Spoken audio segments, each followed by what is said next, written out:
കുറുവ ദ്വീപിൽ കാട്ടാന ആക്രമണത്തിൽ കൊല്ലപ്പെട്ട പോളിന്റെ മൃതദേഹം ഇപ്പോൾ പുൽപ്പള്ളിയിൽ എത്തിച്ചിരിക്കുകയാണ്. തത്സമയ ദൃശ്യങ്ങളാണ് പ്രേക്ഷകർ കാണുന്നത്. അനൂപ് KR ചേരുന്നുണ്ട്. അനൂപ, ഇപ്പോൾ പുൽപ്പള്ളിയിൽ മൃതദേഹം എത്തിച്ചിരിക്കുകയാണ്. ജില്ലയിൽ ഇന്ന് LDF UDF ഹർത്താൽ കൂടി നടക്കുന്ന സാഹചര്യമുണ്ട്. എന്താണ് അവിടുത്തെ സാഹചര്യം?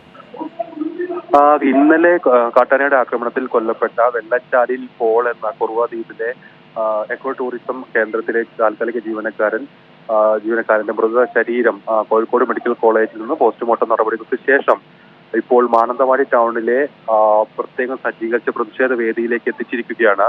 ഇവിടെ അല്പസമയം മൃതശരീരം ആംബുലൻസിൽ ഇവിടെ പ്രതിഷേധത്തിൽ വെക്കും. അതിനുശേഷമായിരിക്കും പാക്കത്തെ വീട്ടിലേക്ക് മൃതശരീരം കൊണ്ടുപോവുക. സംസ്കാര ചടങ്ങുകൾ ഉൾപ്പെടെ അപ്പോഴായിരിക്കും നടക്കുക. ഏതായാലും ഇപ്പോൾ MLA-മാരുടെയും ജനപ്രതിനിധികളുടെയും എല്ലാം നേതൃത്വത്തിൽ സഭാ അധ്യക്ഷന്മാരുടെ എല്ലാം നേതൃത്വത്തിൽ മീനങ്ങാടി ബിഷപ്പിന്റെ ഉൾപ്പെടെ സാന്നിധ്യത്തിൽ ഇപ്പോൾ ഈ പ്രതിഷേധ പരിപാടിക്ക് മൃതശരീരം എത്തിച്ചിരിക്കുകയാണ്.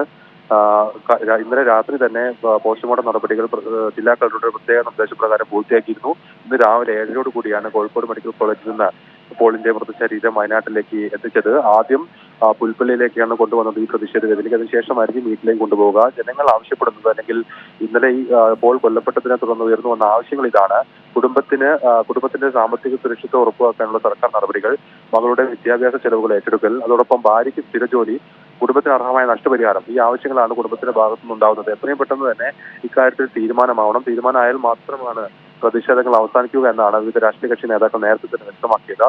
ഈ മരണത്തോടനുബന്ധിച്ചാണ് ഹർത്താലും പ്രഖ്യാപിച്ചത്. കഴിഞ്ഞ 3 ആഴ്ചക്കിടയിൽ 3 പേരാണ് വയനാട്ടിൽ ഇത്തരത്തിൽ കാട്ടാനയുടെ ആക്രമണത്തിൽ കൊല്ലപ്പെട്ടത്. വേലൂർ മക്കയുടെ ആക്രമണത്തിൽ കഴിഞ്ഞ ആഴ്ചയാണ് അജി എന്ന കർഷകൻ മരിച്ചത്. അതിനുശേഷമാണ് കഴിഞ്ഞ ദിവസം ഈ കുറുവ ദ്വീപിൽ ജീവനക്കാരനായിരുന്ന കുറുവ ദ്വീപ് ഈ വേലൂർ മക്കയുടെ സാന്നിധ്യം കൊണ്ട് 2 ആഴ്ചയെ അടച്ചിട്ടിരിക്കുകയാണ്. ഇവിടേക്ക് എത്തുന്ന സഞ്ചാരികളെ ഈ കാര്യങ്ങൾ പറഞ്ഞ് മനസ്സിലാക്കുന്നതിനും തിരിച്ചയക്കുന്നതിനും വേണ്ടിയാണ് ഈ പോള് അവിടെ സേവനമനുഷ്ഠിച്ചത്.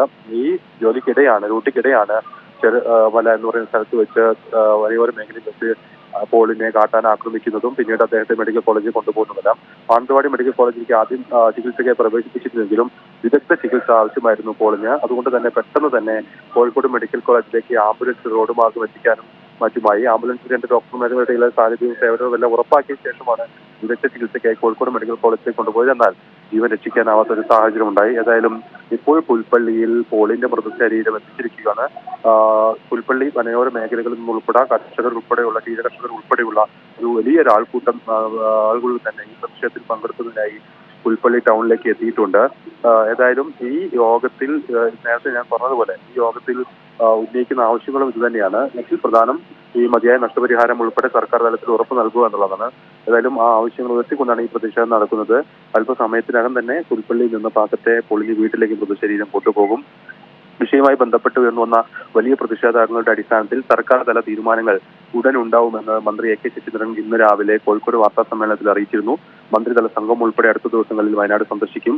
കാര്യക്ഷമമായൊരു പദ്ധതി എന്ന രീതിയിൽ ഈ പ്രശ്നത്തിന് പരിഹാരം കാണുന്ന നടപടികൾ സ്വീകരിക്കുമെന്നാണ് മന്ത്രി പറഞ്ഞത്. അതിന്റെ ഭാഗമായി കൂടിയാണ് റവന്യൂ മന്ത്രിയും വനവകുപ്പ് മന്ത്രിയും അതോടൊപ്പം തദ്ദേശ സ്വയംഭരണ വകുപ്പ് മന്ത്രിയും എല്ലാം ഉൾപ്പെടുന്ന ഒരു സംഘം അടുത്ത ദിവസം വയനാട്ടിലെത്തുക. ഉന്നതതല യോഗം വിളിക്കാനും മറ്റും തീരുമാനിച്ചിട്ടുണ്ട്. ഏതായാലും സർക്കാർ തലത്തിൽ ഗൗരവപരമായ ഇടപെടൽ ഏതായാലും വയനാട്ടിലെ വന്യജീവി പ്രശ്നങ്ങൾ ഉണ്ടാവുകയാണ്. LDF-ഉം UDF-ഉം BJP-യും ഇന്ന് വയനാട്ടിൽ ഹർത്താൽ പ്രഖ്യാപിച്ചിട്ടുണ്ട്. ഈ രൂക്ഷമാകുന്ന വന്യമൃഗ ആക്രമണങ്ങളുടെ പശ്ചാത്തലത്തിൽ ഏതായാലും ഹർത്താലും വളരെ ശക്തമായ ഒരു പ്രതിഷേധ രൂപം എന്ന നിലയിൽ വയനാട്ടിൽ പുരോഗമിക്കുകയാണ്. കടകമ്പോളങ്ങളൊന്നും പ്രവർത്തിക്കുന്നില്ല, അടഞ്ഞു കിടക്കുകയാണ്.